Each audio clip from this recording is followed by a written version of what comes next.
Assalamualaikum warahmatullahi wabarakatuh. Kami dari kelompok 2 yang beranggotakan Dela Adelia, Nabila Aulia Mahani, Rani Khairunisa, Nafisa Husna, Novi Ayu, Alia, Melinda, Era, dan Kaila akan mempresentasikan tentang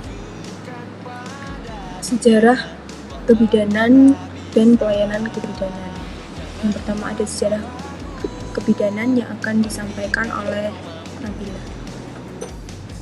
Sejarah kebidanan ada dua macam, yaitu sejarah internasional dan sejarah nasional.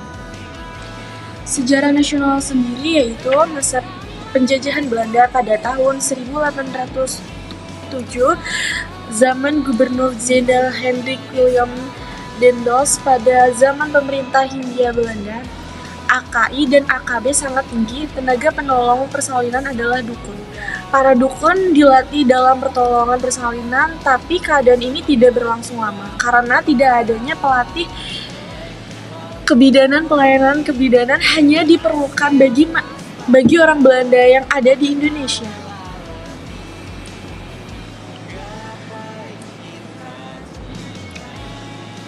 Era kemerdekaan.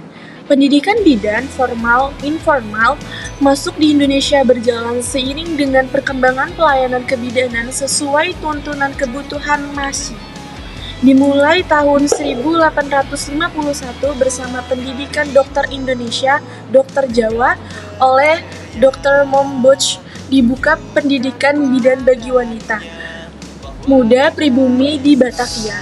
Sejak 158 tahun yang lalu hingga tahun 1996, perguruan tinggi pendidikan bidan mengalami pasang surut. Sejarah kebidanan di era internasional. Yunani Hippocrates 461-317 sebelum Masehi. Bapak pengobatan memberi perhatian besar terhadap perawatan dan pengobatan serta kebidanan, menganjurkan ibu bersalin ditolong dengan peri kemanusiaan dan mengurangi penderitaan ibu.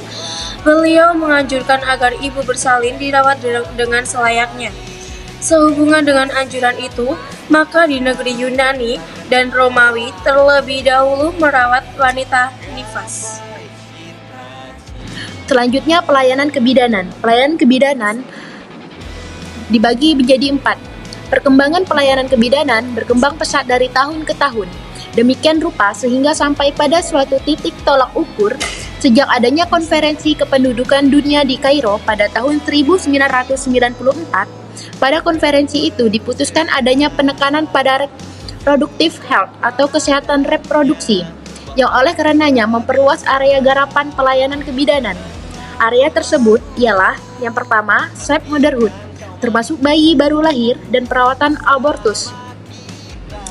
Upaya safe motherhood merupakan bentuk intervensi terhadap beberapa determinan kematian ibu yang dikenal dengan 4 pilar, yaitu 1. Keluarga berencana atau KB, 2. Asuhan antenatal, 3. Persalinan bersih dan aman, 4. Pelayanan obstetri esensial. Dan yang kedua yaitu adalah family planning. Upaya family planning meliputi pemeriksaan menyeluruh bagi kedua calon pengantin, wanita subur, dan rencana kesehatan lainnya. Yang ketiga yaitu penyakit menular seksual. Pelayanan kebidanan penyakit menular seksual meliputi pencegahan, pengobatan, dan penanganan komplikasi penyakit menular seksual pada ibu hamil dan pasangan seksualnya. Pelayanan ini juga membantu menurunkan tingkat komplikasi pada ibu dan janin serta meningkatkan kesehatan reproduksi masyarakat. Pelayanan kebidanan yang keempat yakni kesehatan reproduksi. Pelayanan kebidanan kesehatan reproduksi meliputi berbagai aspek seperti pelayanan kesehatan ibu dan bayi baru lahir, keluarga berencana, pencegahan dan penanggulangan infeksi menular seksual seperti HIV atau AIDS, dan pelayanan kesehatan reproduksi remaja. Pelayanan kebidanan kesehatan reproduksi sangat penting untuk meningkatkan kesehatan reproduksi pada tingkat individu, keluarga, dan masyarakat. Pelayanan ini meliputi berbagai aspek dan perlu diperhatikan dengan baik agar dapat memberikan manfaat yang optimal bagi masyarakat.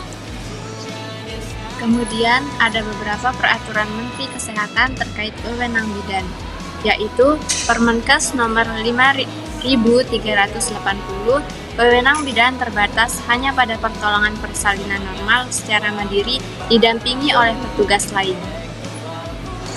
Yang kedua itu Permenkes nomor 363 1980 yang kemudian dirubah menjadi Permenkes 623 sampai 1989. Wewenang bidan dibagi dua, yaitu wewenang umum dan wewenang khusus.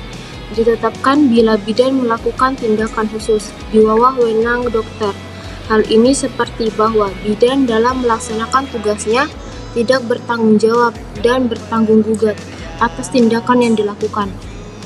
Pelaksanaan dari Permenkes ini, bidan dalam melaksanakan praktik perorangan di bawah wewenang dokter. Yang ketiga, Permenkes nomor 572 nomor 6 1996. Wewenang ini mengatur tentang registrasi dan praktek bidan. Bidan dalam melaksanakan prakteknya diberi wewenang yang mandiri.